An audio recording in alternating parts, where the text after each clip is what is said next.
question that parents ask me all the time is, how do you communicate with a child that doesn't want to communicate with you? Okay, first, mom and dad, you need to spend some time looking at why your child does not communicate with you.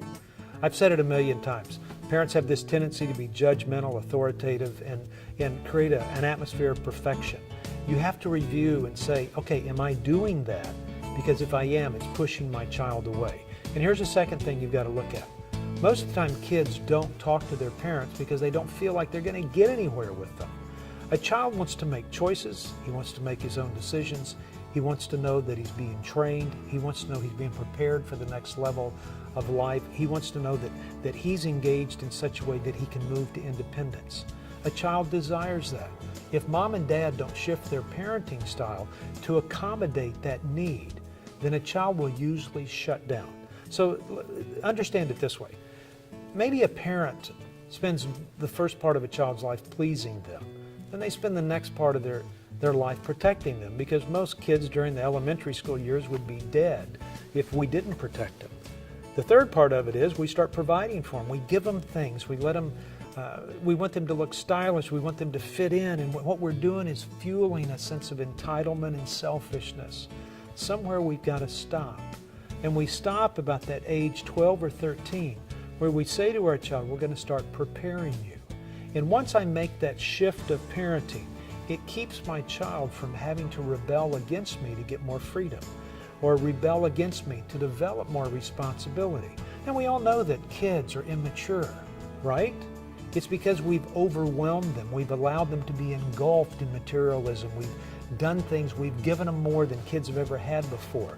But we've also created a dependence on us rather than transferring that dependence to them.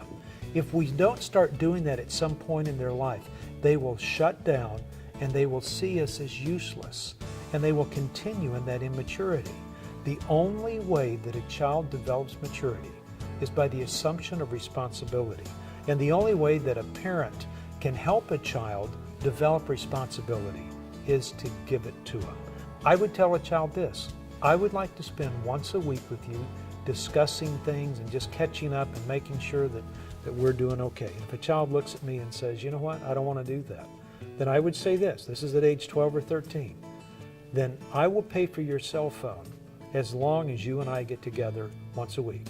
If we don't get together, I don't pay for the cell phone that week. If it's a 15 or 16-year-old, I would say, I'm not paying for the car. At some point, I'm forcing the issue, and somebody goes, well, Mark, that's manipulation. I can think of worse things. What I'm doing is trying to encourage my child to engage with me so they see the value of who I am in their life, and they see that I can help them get to a good place and keep them from a place where they don't want to end up. Having discussions is key. You've got to make that happen. So moms and dads, first check whether you're creating an atmosphere for that to happen. The second thing is make sure you've shifted your parenting style.